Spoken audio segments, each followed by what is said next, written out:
Hello everyone and welcome to another Versus Video Deck Tech. I am BBD and I'm joined again by CBM. And we are battling some standard in preparation for the STG Invitational this weekend.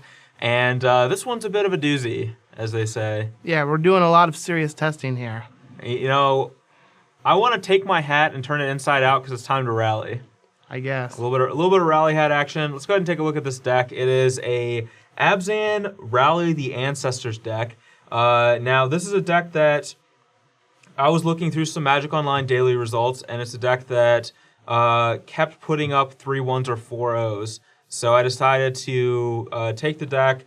I made some untested changes to it, which I know is Sure, why not? really not what you're supposed to do, but whatever. That's just how I roll. So this is Abzan Rally, and the way the deck works is use mana creatures, Satyr Wayfinders, Nyx Weavers, and Commune with the Gods to ramp up your mana, but also put a bunch of stuff in the graveyard. Mm-hmm.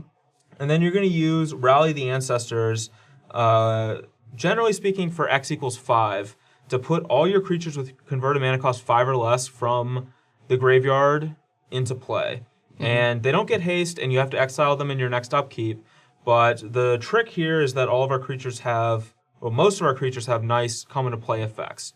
So, Satyr Wayfinder is going to put another 4 cards in our graveyard to fuel another rally later. Mm-hmm. Siege Rhino and Grey Merchant are going to drain them. Sidisi, we can sacrifice a creature to search up, maybe even another rally if we need to.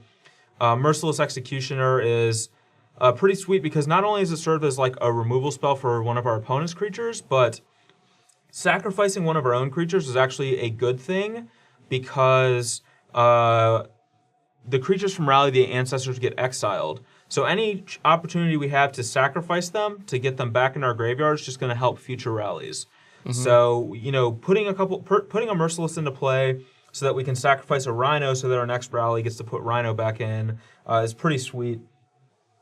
And then we have a single Mogus Marauder where if we ever mill over that guy, we can just give all these guys haste and just kill our opponent that turn. It's kind of a combo kill. And the neat thing about rallies is actually an instant, so it's really hard for our opponent to play around it too. If they have a bunch of ground creatures and they attack into us, we could very easily just rally and put a bunch of these things into play and just wreck their attack and drain them a bunch in the process as well.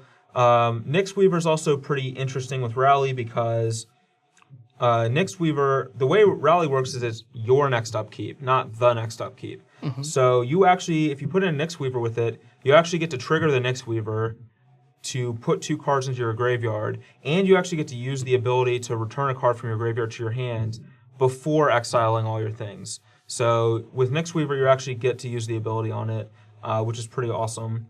And unfortunately, I believe Rally does exile itself, so you're not able to rebuy it with Nyx Weaver.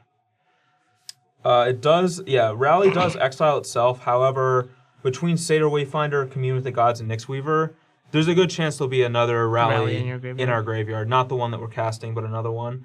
And then we have a single Whip of Erebos just as a card to find with Sidisi, but also something we can grab with Commune. Just going to help us in some of these longer games where maybe like 1 or 2 rallies isn't enough, or we just want to play. It kind of serves as a 5th rally, but a much slower effect. And it's just a nice one to have that we can grab with the Nyx Weaver as well. Yeah, it works pretty well with cards like Siege Rhino, Grey Merchant, and Sidisi. Yep. And then we have 22 lands, and I changed the mana base a bit. I wanted to err on... So while we need green mana sources for these creatures, this is actually mostly like a black and white heavy deck, between Rally being double white and all these cards being double black. So I actually leaned on like a lot of untapped green sources like Windswept Heath, but a lot of black and white producing dual lands, like we have 4 Sand Steps and 3 Temple of Silence as our predominant temple, just to provide us with a lot of black and white mana to use to cast all these spells. But we do want green sources early to be able to play, Elvish Mystic and Sylvan Caryatid and stuff on curve. But yeah, that's it for the main deck of the Abzan Rally. Let's go ahead and take a look at the sideboard and see what we have there. All right, so the sideboard is contains a lot of cards that we see in a lot of other sideboards, but also has some interesting choices as well.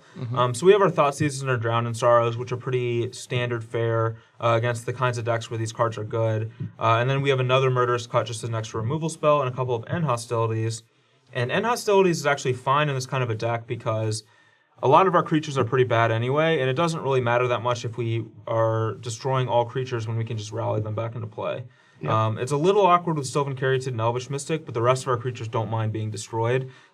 Their goal is to, do some damage to our opponent, gain some life, and then, hopefully trade off or something, and then we can just rebuy them with Rally. A couple of Den Protectors for grindy matchups where we can just use them as like additional Nyx Weavers to get cards out of our graveyard that are really important, such as Rally.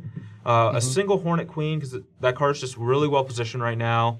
And we do have, Sylvan Caryatid, Elvish Mystic, and Satyr Wayfinder, so it's not that crazy to ramp up to Hornet Queen. And we could potentially even cast Rally for 7 at some point in the game, which does leave us with 4 Hornets that will stay in play. I mean, why not? Why not? And then we have a couple of Archfiend of Depravities, which is kind of a unique choice. But this card is actually really, really good against Devotion decks. They don't have a lot of removal for it, and it keeps them choked on mana, basically is what it does. They have to just stick with their keeping a couple of good creatures in play, but that's not always going to be enough. They kind of need a critical mass of mana creatures and big creatures. Excuse me. And then last we have a Reclamation Sage, which is just a good one-of to have when we're going to be dumping so many cards in our graveyard, and we can just keep rallying it back over and over again against decks that's really good, especially if we have a Merciless Executioner to sacrifice it so we don't have to exile it. That's pretty sweet. But that is it for the sideboard for this deck. I'm excited to give it a shot.